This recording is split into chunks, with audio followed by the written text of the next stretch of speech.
Welcome to Amplify Your Inner Courage, Day 4. Kellow-Webb here. Lovely to have you on the video.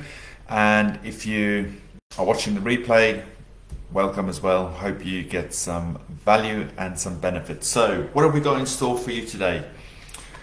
We're going to talk today about building a conscious courage awareness, okay? Because developing that inner courage, confidence, takes a bit of work. It takes consistent application and practice and awareness, because we very often get conditioned and habituated into those familiar feelings of fear and lack of confidence, lack of boldness.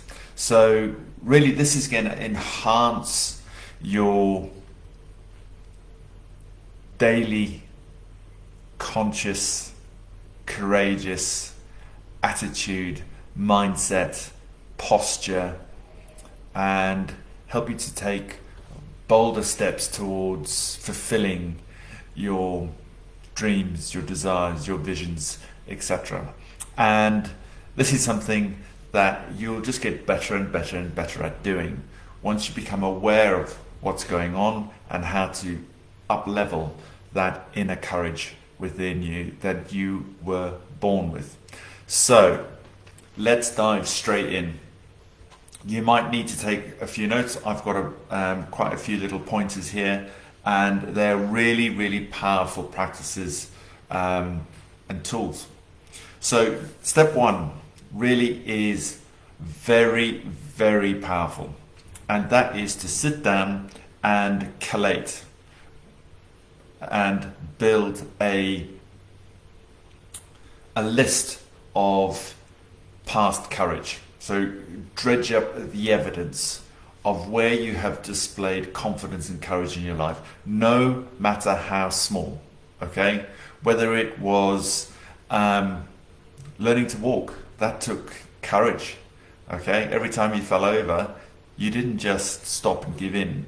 You got up and tried again and tried again and tried again. Learning to ride a bike.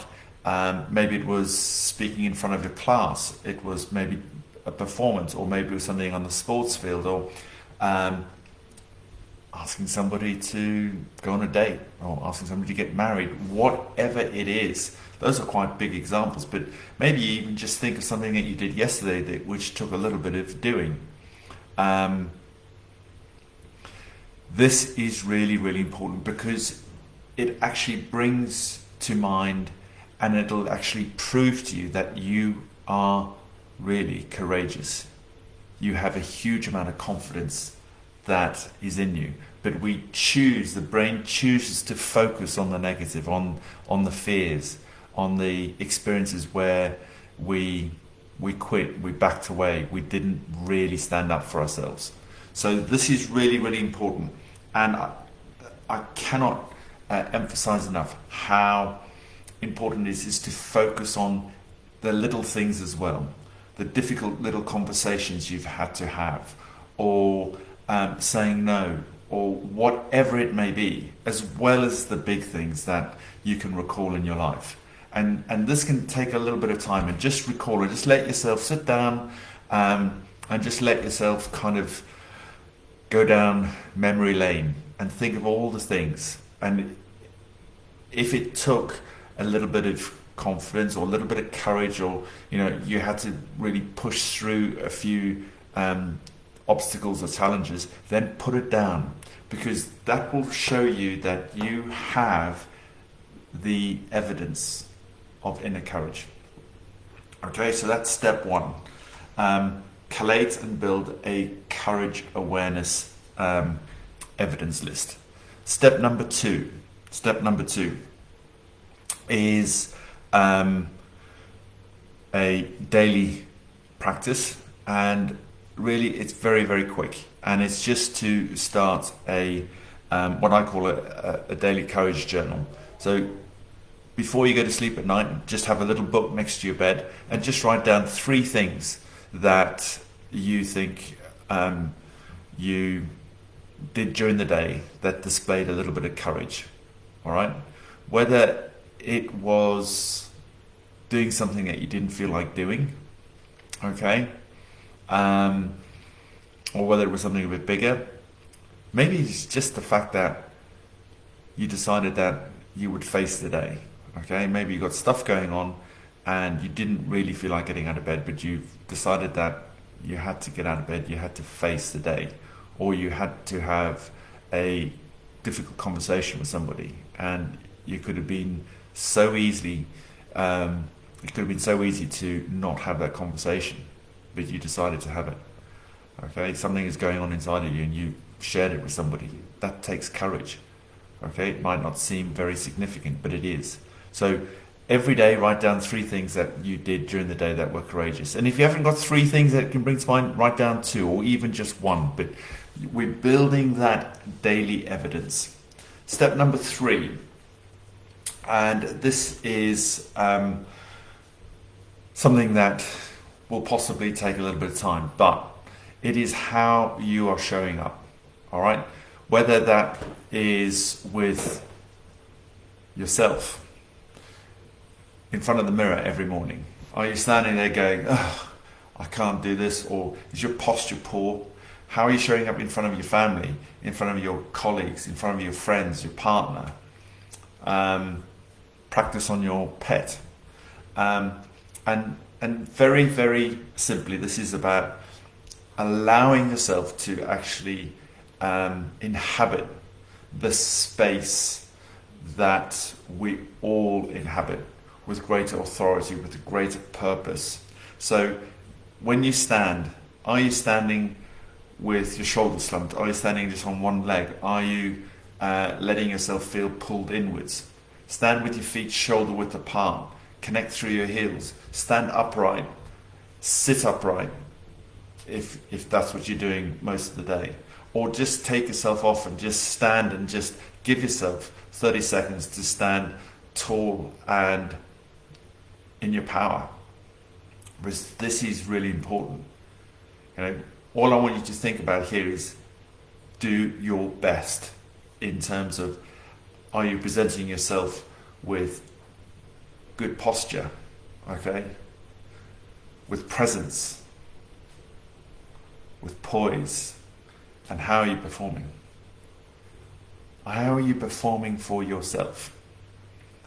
That's the important question. How are you performing for yourself? Is that voice going, I can't do this, I'm no good, da da da da da da da? Lots of us have been there. So stop and just go, right, just sit up, just feel your presence, just feel your body, okay, expressing itself.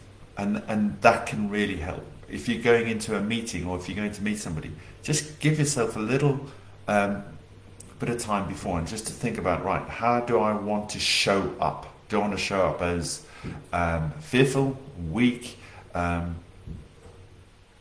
mattering, low self-esteem, or do I just want to give myself the opportunity to go and stand? Because that's important. Do I want to give myself the opportunity to go stand there with poise, with confidence, and just see if that changes the dynamic? Because that'll change your physical dynamic, which will change your mental dynamic. Okay? Step number 4. This is all about developing awareness. So try and be aware of the inner talk. What's going on? What are the voices saying? Okay?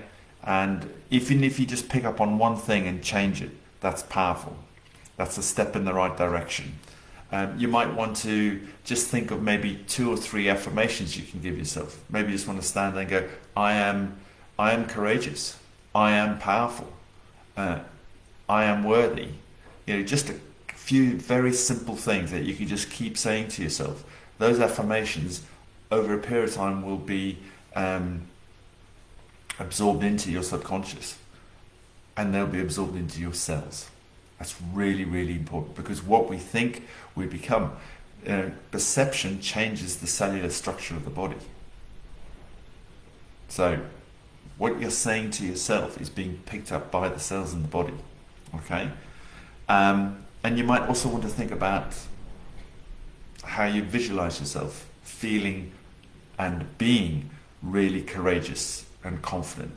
What does that look like? And can you embody that more? So the more you can recall that, the better you will feel, and the quicker you will be able to adopt a more courageous attitude and approach to life, your business, your relationships, whatever it may be.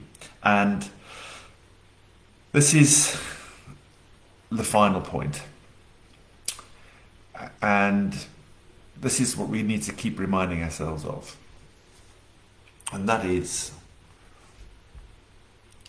what is the worst case scenario if we are not confronting our fears?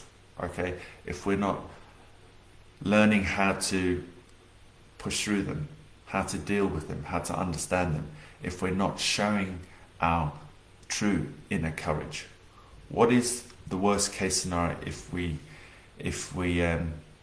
decide that we're going to be fearful for the rest of our lives? Okay, what is the worst case scenario? And here's something that made a really big difference to me. I realized that if I had a fear, if I had something fearful there, okay, the worst case scenario is death. It came to me as just, the worst case scenario here is I die. So how bad could it be to confront that fear and to push through it and to overcome that limiting, lacking, fearful belief? Okay? Now, some fears are life-threatening, but they're very few. They are very, very few. The majority of our fears are in our mind. They are perceptions. They are just thoughts. Okay? And really, you deserve to push through those. You deserve to show up as your most courageous, confident self, because it's in there. It's just been shrouded and been covered over by all those little daily fears that we've built up and become used to. So here's the final thing. If you push through those fears, if you confront those fears, what is the worst that could happen to you? What is the worst that could happen to you? You're not really going to die, and really, if you don't, they're going to just persist. And when something persists, okay, it grows, it amplifies. So we can choose to amplify our fears or to amplify our courage. But it's a choice, and a choice requires action. So with that in mind, think about this from a daily step-by-step process. You can either go through each day living with the same fears and living with the same effects of those fears, or you can decide to approach each day and cultivate and amplify your inner courage in order to get you to where you want to be, what you want to do, and what you want to have. Okay, so that's all we got time for today. So this is all about taking those little simple steps, using those little practices to amplify and develop a conscious courage awareness. And we'll catch up with you on Monday with the next stage, which is going to be stage 5, and we'll talk about how to build a culture of courage around you. Have a fantastic Friday. Have a great weekend. We'll catch up with you again on Monday. Bye for now.